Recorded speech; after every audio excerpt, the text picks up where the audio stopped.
Welcome to Grief Heals, the podcast that explores how grief heals. Join us as we consider how grief invites love within ourselves, our communities, our world, our histories, and how it is that grief heals. I'm Lisa Michelle Zega here with Eric Simpson. Hello. I am doing another episode solo of Grief Heals, the podcast where we explore how it is that grief heals. Last time I was on, I talked about April and just it being packed with anniversaries.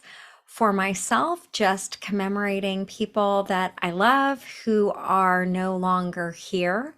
And I am in anticipation of Friday.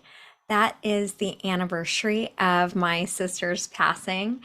And something happened this morning that really prompted me to want to do another episode and devote it to Misty Lynn, who is my baby sister. She would have just turned 49 years old. Wow. Before I get into that, though, it just feels like this has been the fullest week. I went last Thursday, so not quite a week ago, and went with my husband and a dear friend and colleague, work buddy, and we went to the Kern River and just had the most magical tent camping experience. My hubby was like super duper happy. He caught 9 fish, his first 3 within 20 minutes of dropping his line in the river. And Jenna and I just enjoyed, wow, the most rich, beautiful conversations, observations, feet in the dirt, eyes in the sky, ears to the wind, soul connecting, magic.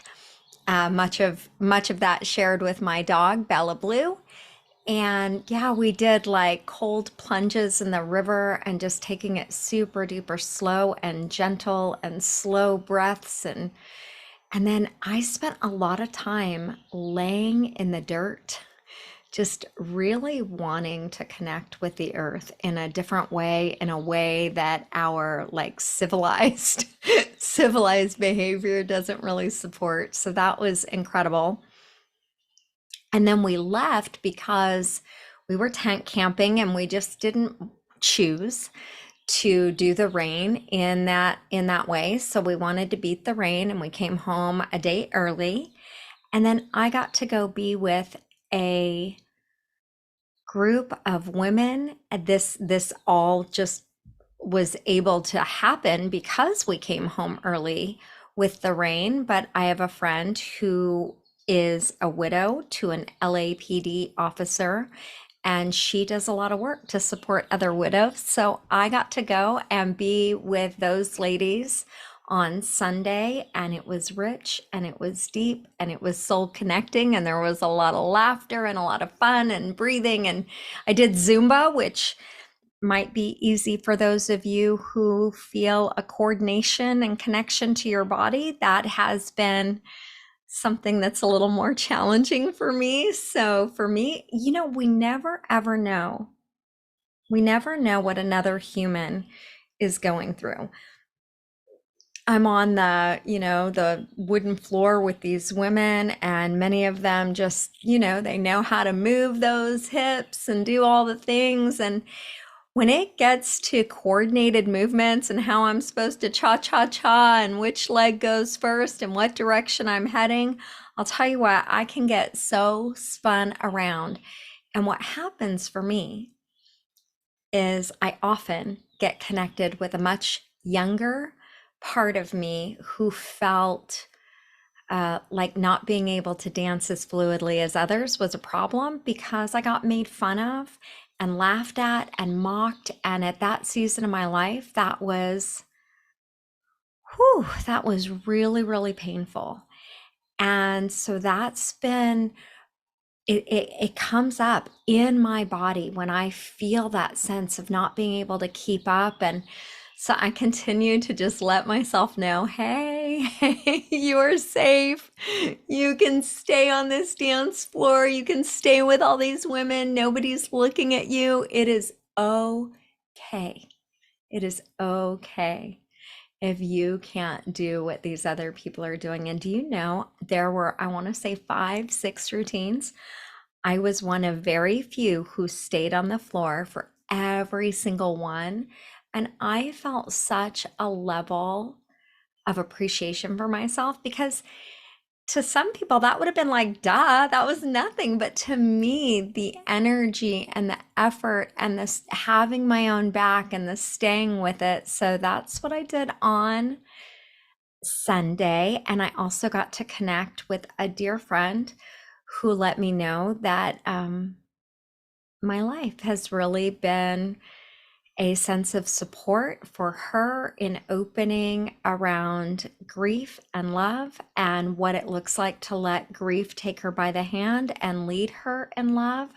And that was really meaningful because this is not one of the friends that I'm talking to regularly. Like we might talk every several months. And this is not a client, and this is not someone who I'm doing life with in that kind of way. And just to recognize that just having her mind shift around what grief is here to do, and that grief might be someone wanting to lead her, to love her, to take her to these places, and hearing the incredible profound ways and that what is opening up in her heart, like things that she never thought were possible for her, reconciliations she was never open to.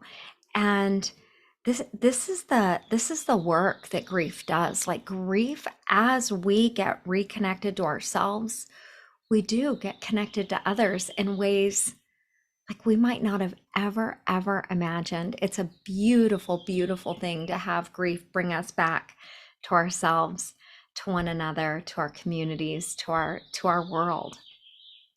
So then, okay, that was on Sunday. Then on Monday, that was a full week work day that opened into some other experiences. And then yesterday was so full, and yet it was not busy, it was not rushed, it was not hurried.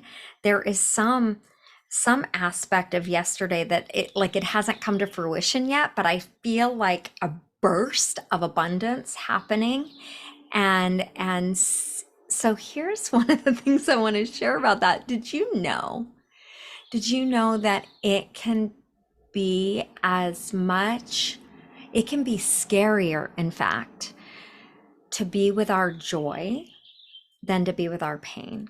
For some people, being in pain, being in struggle, being in hard times, being in discomfort is actually the norm. And so to enter the peace, the calm, the hope, the trust, the belief, the magic, like that feels like, ooh, this is like an itchy sweater. Oh, this doesn't feel so good. And what we can do, what I've done on multiple occasions, is to return to the pain that is familiar, to actually create chaos. In fact, you may know that I've been married now to my precious husband for 5 years. And I remember when we were dating, he said to me, babe, when things are going good, does it like make you uncomfortable? And when he said that, it was pretty jolting and it was eye opening because I sat with it and I was like, oh, wow, wow. No, no, actually, peace in particular, like that calm, it's like waiting for the other shoe to drop, waiting for something to go wrong. So Yeah, I have really been spending time over these past 5 years growing my capacity for peace, growing my capacity for rest, growing my capacity for joy. Like, there it's so many thoughts are coming, and I really am going to get to Misty Lynn because I do want to dedicate this to her. So, this was inspired through a coaching community that I was part of, Catherine Morrison. It used to be Think Like an Entrepreneur, and now she does, I want to say it's ascension through pleasure and, ooh, it's escaping me. Anyway, the Catherine changed my life. And when she first onboarded her community, right? Like if you were coming on into her mastermind, there were some videos, and one was like something like, I'm committed to the process. One video was on our belonging. One video was on getting what we came for, like how we're showing up is what we're going to receive. One was on success, and that the success of other people is actually my success, and my success is theirs. It's not like a threat.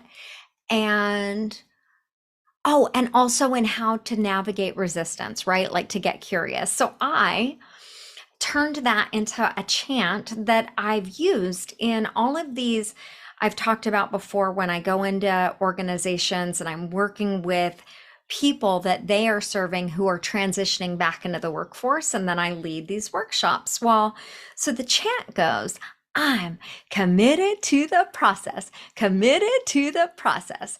I belong here and I get what I come for. Now I changed it. Your wholeness is my wholeness, and my wholeness is your wholeness.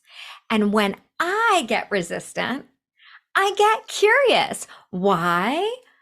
I'm committed to the process. So I've been thinking about this process. And one time, a person spoke up in the group, and he was really like, I am not feeling that. I am not committed to this process. I don't believe in this process. And he had been incarcerated for a long period of time, and treated like subhuman for a long period of time. And as we talked, it really just like, oh, it was stirring in me. And I came back the next day, and I shared with him and the group how that was really churning inside me. And I was like, I wonder what each of us are meaning by that. And for him, the thing was, I am not committed to a process that someone else is assigning for me and telling me that it's going to work and telling me that I can trust it. And I was like, that is exactly right. Like I'm on board. And especially given the level of injustice that he has experienced, right? Like, yeah, no. And then I was thinking about, well, what do I mean? Like, what do I really mean? And I was thinking, like, how every living organism goes through some sort of transformative growth process, right? And I'm committed to my process. I'm not committed like to another's process. I just recognize I don't get to, as much as I loved the show Bewitched and she got to wiggle her nose and, voila, things were as she wanted them, or the I Dream of Jeannie and the crossing the hands and the, nodding of the head. I want that oftentimes. And yet, even when I can see my future or my future self is calling to me, I don't get to just blink and I'm there, in terms of I often am not able to like evade the process. And I have been so hard on myself sometimes for not what I've been hard on myself for needing a process, almost like this illusion, this hallucination that I'm supposed to be able to snap my fingers and be how I imagine myself to be, right? So, oh, this actually feeds right into wanting to celebrate Misty. So Brian and I came to see that we both were on board with being committed to our own life's process and letting it unfold, and our own grief process and our own just process of becoming. So one of the things that I've shared before a couple different times, I think, on here is that how I was at my sister's funeral. So, sister's funeral, I'm 21 years old. I have become a Jesus follower, right? Like I'm 3 years new into this journey. By then, though, I am steeped into the conditioning of the church. I am very much about having it right. Right in the church meant I was meant to have the right theology. I was meant to behave the right way. I was meant to walk the right line, sing the right songs, have the right thoughts. And this was going to keep me safe from hell. This was going to keep me safe from God's rejection. This was going to keep me safe from this new community's rejection.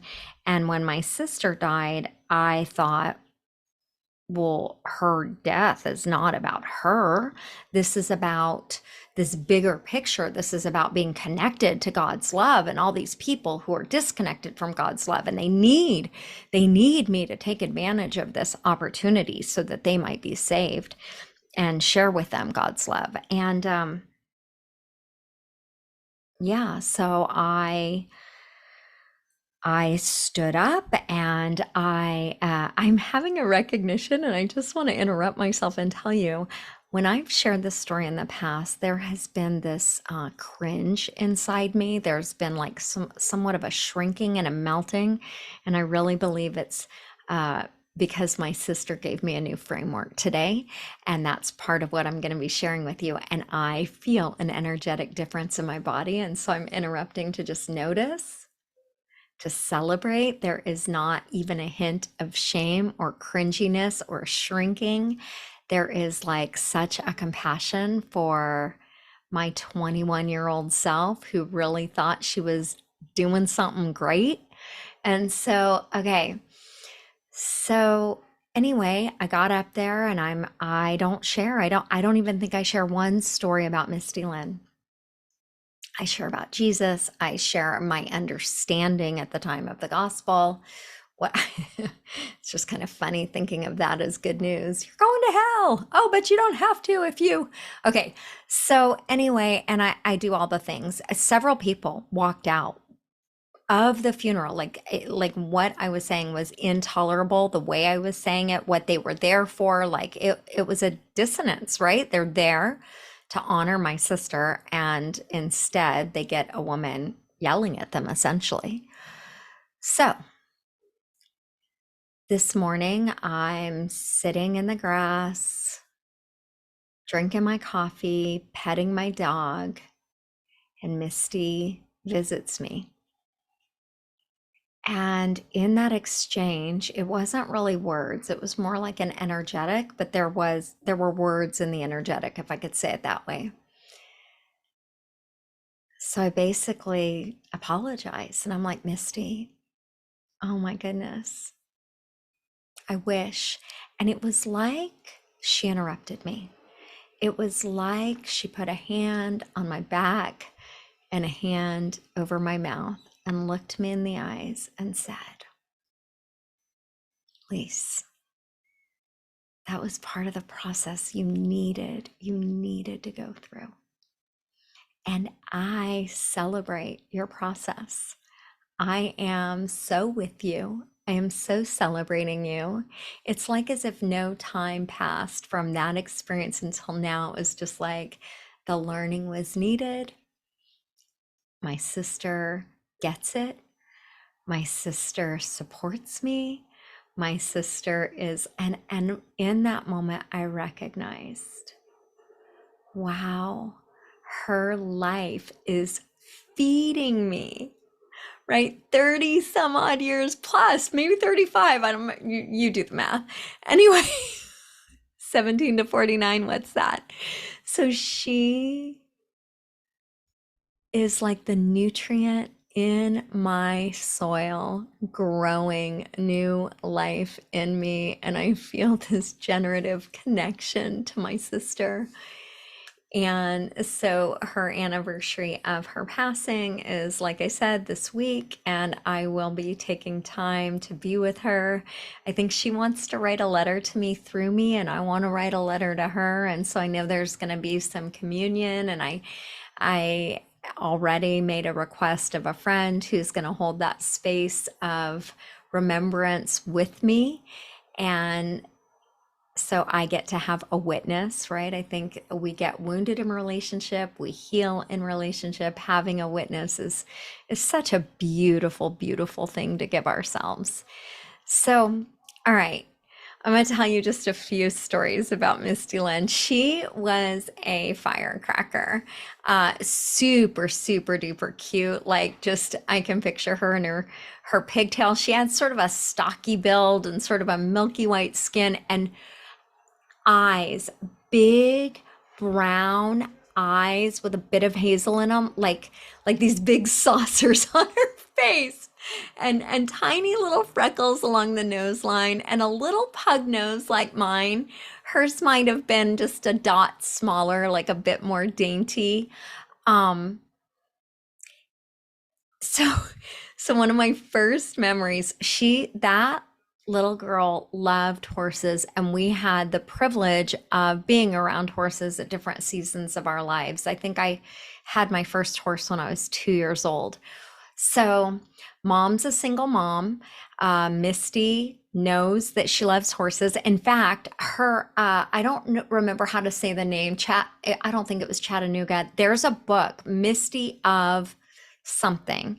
I read it as a little girl, and my mama let me name my sister. In fact, my mom was so sure Misty was going to be a boy that she said, if it's a girl, you can name her. Well, sure enough, she was a girl. I'm 4 years older than Misty, and I got to name her. My mom liked the name, so it worked out. Okay, so my mom's single at the time. Misty loves horses, and my mama, oh, that's a woman in of herself. Nah, that's a woman. Like my mom. So my mom just, she always found a way. She always found a way to take care of us. And I don't know how she did this, right? She gets my sister a horse. That horse's name was Molly B. My sister's got to be about 4 years old. She was a tiny little thing, tiny, like, if you've seen a little kid on a saddle, like I want to say her legs are coming down, like the feet just below the saddle blanket, right? Tiny little cowgirl hat she got. That was one of the Christmas presents she opened before my mom brought Molly B to the backyard. That's how she got her. Like, oh, I think Santa left something out back for you. And Misty goes out back, and there's a horse. Who does that? And yeah, we did not, like, when I say single mom, I don't know how my mom kept a roof over our head, let alone got my sister a horse, right? And stable fees and all that, but she did it. So, Misty's out there. She's got her cowboy hat on. She's got her cowboy boots on. So that must have been another present. I was around 8 years old at the time. And so then we go to the stable, right? Right? Mom trailers the horse, and we go to the stable, and Misty is eager. She doesn't need any help. She doesn't need anything from mom. She gets on the horse. She kicks those little legs, and Molly B takes off like a rocket inside the arena. And all we can hear on each swoosh passing is Misty yelling. My mom and I have rehearsed this so many times over the years. So Misty is yelling, please stop. Please stop, Molly. You know I love you. Please stop. And my mom, I'm sitting on the arena fence. My mom is laughing so hard. My sister, I don't even know if she had the reins. She's got the saddle horn. Her little legs are flying in the air. No cowboy hat anymore. And yelling, like I feel like it was echoing, please stop, please stop. Like, I love you. Eventually, my mom, I like somehow she kind of like jumps in front of Molly. I don't know exactly how she did it. I just remember what kept it going is because we would not stop saying, please stop, Molly. Like it was just a household chant, right? Okay, so that is one Misty Lynn story. Oh, this other one, we end up, okay, so we move on to like 30 plus acres of land. I remember my sister got a spanking because she put a pony saddle on Miss Beasley. Now, Miss Beasley was a goat, and that was not allowed. The pony saddle was too big for Miss Beasley. Um, another story I remember about Misty, she had a BB gun. Oh my gosh, you guys. So like a white ballet little leotard. I have this image of my sister. She's wearing that as the top. She's got little jeans on, probably because there's a picture of this somewhere. She's got this kind of turquoise colored, not quite like baseball cap, almost like a, oh, what do you call, like a locomotive guy, like an engineer, this hat that reminds me of something that a guy riding on a train would wear. And it's kind of cocked to the side. She had on these big worker man gloves, like they weren't hers, they were our stepdad's at the time. And she's got that BB gun and she has climbed an oak tree and she is shooting the hogs in the butt and having a good old time.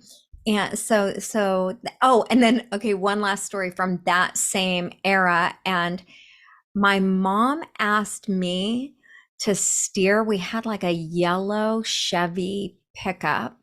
I don't, I can't quite make this make sense in my brain. All I know is I start to take the truck into a ditch. Oh yeah, I'm tall enough. I'm tall enough to reach, but barely. Like I can kind of see over. Mom's not in the truck. I almost take it into a ditch. My sister grabs the steering wheel. I may have this story all wrong. All I know is my sister was always a better driver than me. And in fact, I was so afraid of my driving ability that I didn't end up getting a license till I was about 18 years old. So, so that brings me to another story. When I'm 18, what's my sister 14? And I bought myself a truck and Toyota. So small Toyota pickup truck. My sister, one night she's not home. My mom thinks it's me because the truck's gone. She comes in, she sees I'm sleeping. Okay. But the truck's not there. And then she goes in my sister's room. My sister is gone, gone, gone. So my mom waits on the driveway. Misty comes rolling up in my truck, smoking a cigarette, 14 years old. And when my mom inquires somewhat frantically, my sister turns the tables and is like, look, if you had a decent stereo in that house, I wouldn't have had to come out to Lisa's truck for a stereo. And if I'm going to sit in a truck, I might as well be driving. So yeah, my sister gave my mama a run for her money. She also was breaking horses by the time she was 15 or before she was 15. My mom found out that the guys at the stable were letting my sister, this kid, right, break their horses, do things they were afraid to do, but my teenage sister was doing them. She was a horse whisperer.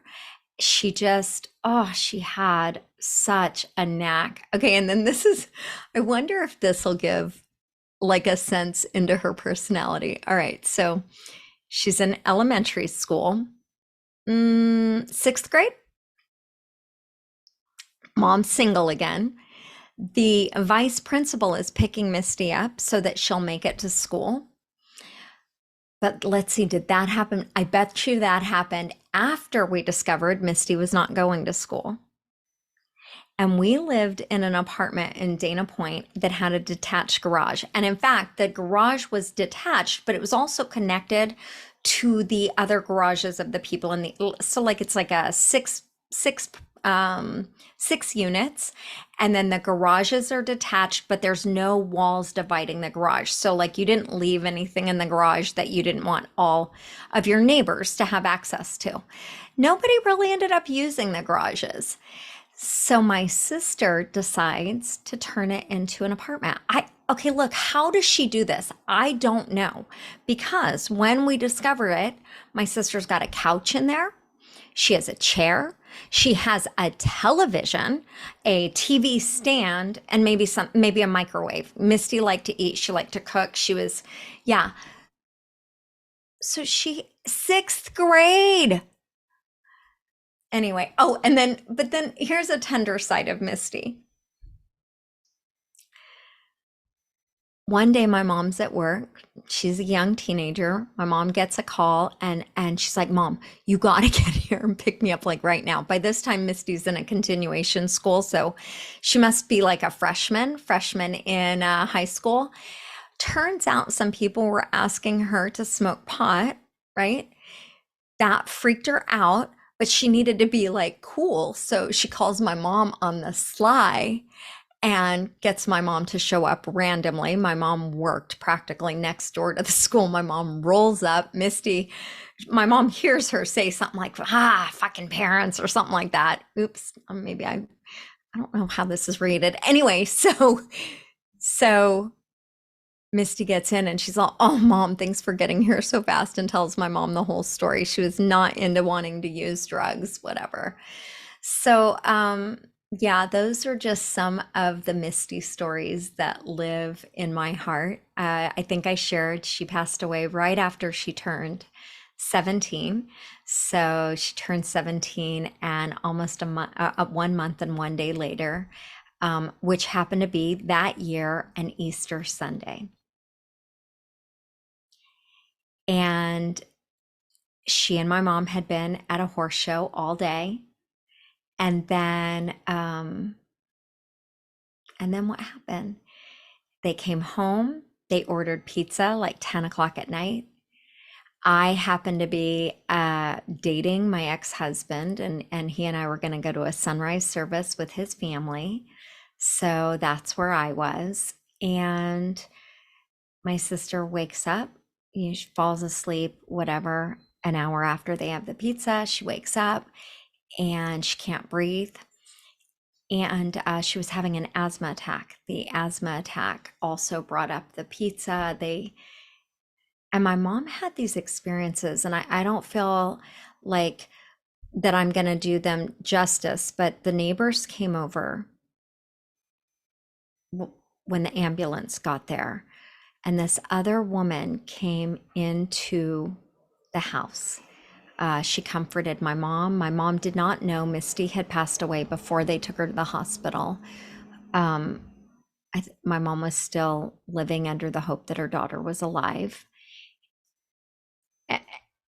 Anyway, this lady, my mom has told me stories, and they're not coming crisp right now, but nobody ended up knowing who that lady was. And my mom was convinced that this was an angel. Beautiful. And before Misty died, she had been staying with her biological father, and she had only been back. That was unusual. She might stay with him a month at a time, a week at a time, whatever, but she was back home. And she shared with my mom, myself, and the guy that I was dating at the time. So 3 separate conversations that she was not going to live into her old age. And she seemed to have a premonition that her death was near. And yet it's one of those things where I didn't recognize it until after she passed. Like, it made so much sense. It all came together. But when she was saying it, the 17-year-old kid, it was like there was a veil over my eyes, and I didn't see whatever deeper communication she was making until after. So that is a little bit that's a little bit about, I mean, how do you fit a life into just this short recording? You don't. You don't. There are so many things I don't remember and some painful things that I do. What I know is that I love my sister. My sister loves me. She is alive in me now, and I will be honoring her differently from here on out. And I'm so grateful. I'm so grateful to have lived the life that I did live with Misty.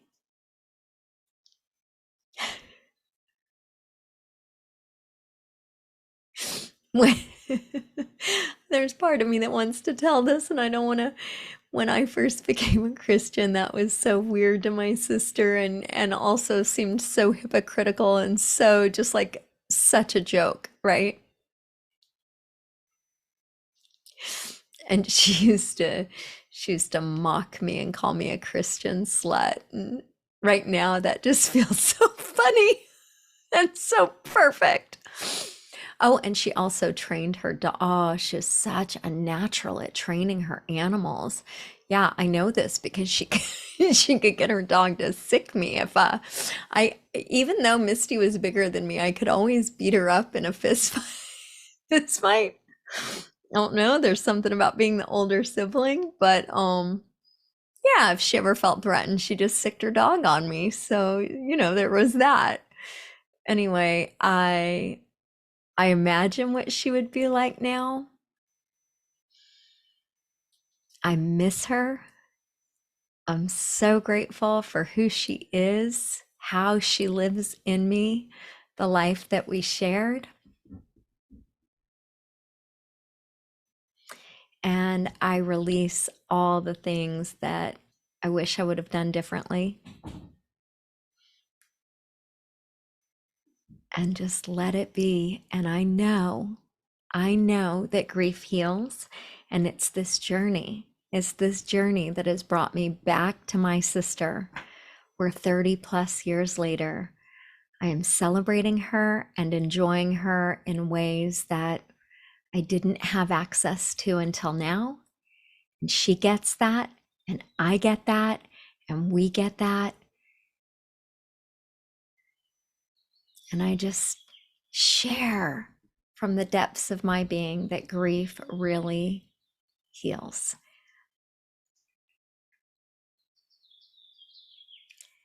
And I'd love to invite you to a new healing circle. We will be starting one on May 7th. And this is a time where we get to come together, treating ourselves and one another with kindness and respect, listening in new ways to ourselves and one another with compassion and curiosity, honoring our own and one another's unique way to come back to ourselves, to experience wholeness, and releasing that compulsion to advise, fix, or save. Releasing that, like, hey, it's fine that it's there. We release it. We allow that everyone gets to be loved. We hold our stories with such honor, and we trust the silence, that the silence is giving us access to the deep well of wisdom that lives in each and every one of us. So I will talk to you next time. Thank you for being here with me. Thank you, thank you, thank you for honoring my sister with me. And I'm gonna say goodbye for now.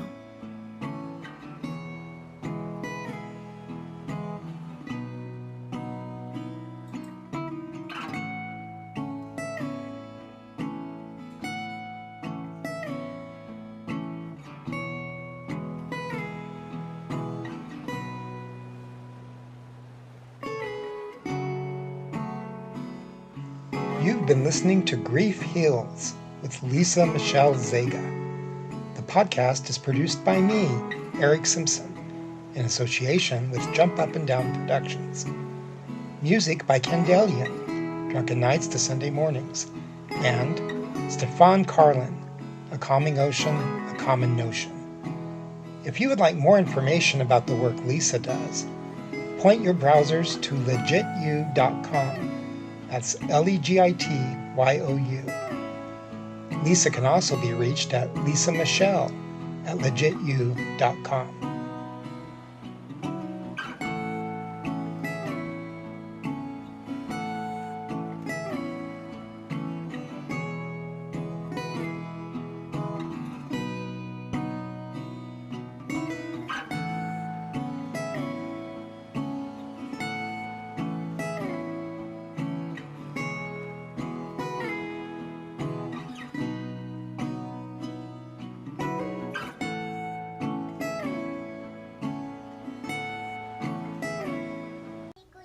This has been a Jump Up and Down production.